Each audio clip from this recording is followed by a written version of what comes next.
Laisse-toi mener par l'Esprit de Dieu, puisqu'il te fait vivre et veut te rendre heureux. Il conduit ta vie seulement si tu le veux. Ne contriste pas en toi l'Esprit de Dieu. Tu es là sur ton rivage, tout beau, tout tranquille, mais il y a plus que ça dans la vie. L'Esprit Saint. Allons, un souffle, un vent veut t'envoyer au large. Allons, ne résiste pas au vent de l'Esprit. Laisse-toi conduire par lui. Laisse-toi déposséder pour la charité. Laisse-toi mener vers la sainteté. Bonjour, j'espère que tu vas bien. J'espère que comme moi, tu as hâte à l'arrivée de l'Esprit Saint. Tu sais, on l'a reçu à tous les jours. On est rendu à notre 8e journée. À tous les jours, on a reçu un don particulier, mais on va recevoir dimanche le grand don de la famille communion, la famille unie de communion. Comment le bon Dieu va le réaliser, ça lui appartient. Mais on continue aujourd'hui de demander le don de la miséricorde, qui te rend capable de choses que tu dis c'est impossible. Pourquoi? Parce que c'est l'amour de Dieu dans sa démesure. La miséricorde de Dieu, là, ça rime avec bonté, avec bienfaisance, avec mansuétude, avec jeunesse. Tu vas voir, je vais t'en parler.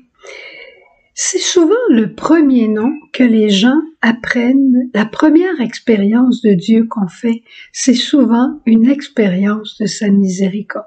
Ensuite vient la découverte de l'amour de Dieu. Cette miséricorde n'est que son amour. Puis après, on fait la grande découverte. Sais-tu qu'est-ce que c'est? La grande découverte de la communion. C'est la vie même au sein de la Trinité. Communion. Le pape François s'amuse à nous dire la miséricorde, ce n'est pas seulement le pardon de Dieu, c'est sa manière de pardonner, sa manière divine de nous parler, de nous pardonner. Et je dirais que la première caractéristique, c'est la démesure totale. Puis on va le voir tout de suite. Tu sais, pardonner, c'est pas juste pardonner aux autres. C'est se pardonner soi-même. Il faut commencer par se pardonner à soi d'avoir fait ce que l'on a fait. Pardonner aux autres, ça vient ensuite, mais se pardonner à soi-même. Parce que dans toute relation où le pardon est nécessaire, en vérité, on a toujours notre petite part. Alors, quelle est cette manière démesurée qu'a le bon Dieu de pardonner? Moi, je vais te le dire, c'est des choses que tu sais, mais je vais te le dire avec des mots nouveaux, des mots de printemps. La jeunesse de Dieu, la fraîcheur de Dieu, qui permet de tout recommencer. Je recommence aujourd'hui, Jésus, mon histoire d'amour avec toi. Demandez pardon. Demandez pardon. Se laisser pardonner par Dieu. Au sacrement du pardon, oui. Un acte de contrition dit le soir avant de se coucher. Le rite pénitentiel à la messe nous redonne cette fraîcheur comme la Samaritaine a vécu au puits après avoir rencontré Jésus et que Jésus a été vrai avec elle. La femme adultère, elle a pu recommencer une vie nouvelle. Jésus lui dit, « Moi, je te condamne pas, mais va, ne pêche plus. Recommence quelque chose de nouveau et Dieu donne une grâce démesurée pour se remettre dans une voie nouvelle. » Ensuite, une autre manière démesurée qu'a Dieu dans sa miséricorde, c'est la promptitude, tout de suite. Regarde l'enfant prodigue, il revient à la maison, il rentre en contact avec son père, l'embrassement de son père, il commence à dire son acte de contrition, puis le père l'arrête. Il lui dit pas, bon, ok, va prendre ta douche, là, puis on se reparlera de tout ça demain, là. Il va falloir que j'y pense, comment je vais te pardonner. Non! Tout de suite, c'est l'heure de la miséricorde.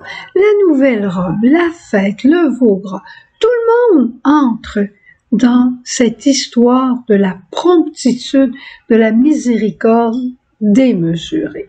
Assez que le fils aîné y comprend rien. Un autre aspect du don de la miséricorde dont sans doute on a besoin, c'est la mansuétude, la grandeur d'âme démesurée. Regarde, penses-tu que ça a du bon sens qu'un berger va faire une fête parce qu'il a retrouvé une brebis? Ça n'avait pas de bon sens d'en laisser 99 puis d'aller courir après celle qui était perdue. Ça n'a pas plus de bon sens de faire une grosse fête parce qu'il a retrouvé sa petite brebis désobéissante. Mais il la l'aime d'une manière démesurée. Alors il fait une fête démesurée. Pense à la dame qui a perdu sa drachme. Elle a perdu une drachme, puis quand elle revient chez elle, elle fait une grande fête, elle convoque ses amis, ses voisines, puis là, elle va dépenser plus qu'une drachme. Tu trouves que ça a de la mesure? Ça n'a pas de mesure. Un autre aspect, c'est que la miséricorde démesurée de Dieu n'a aucune mémoire. Regarde ce qu'il a fait avec le bon larron à la croix. Parfois, on dit c'est exagéré, mais quand l'être qui reçoit la miséricorde de Dieu, c'est moi, je trouve qu'il n'y en a pas de démesure. Je suis capable de voir que c'est beaucoup, mais je suis contente d'être l'objet de sa miséricorde. Alors, tu vois, l'âme est faite pour vivre et la miséricorde de Dieu, c'est la vie. Et même, c'est la résurrection du Christ. C'est la résurrection. Pierre a ressuscité quand Jésus, après la Pâque, est venu lui dire « M'aimes-tu plus que ceux-ci? Paie mes brebis. » Il a pris une vie nouvelle, il a pris un élan de vie nouveau, un élan de résurrection. Qu'il en soit pareil pour toi.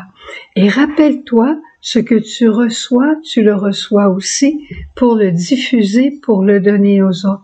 Tu as cette puissance par le don de miséricorde de ressusciter les morts, de ressusciter des relations qui étaient perdues, de ressusciter un frère qui croit plus en rien. Tu as cette puissance par le don de la miséricorde. Tu trouves que ça vaut la peine de le demander? Allons à la chapelle tout de suite.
rue.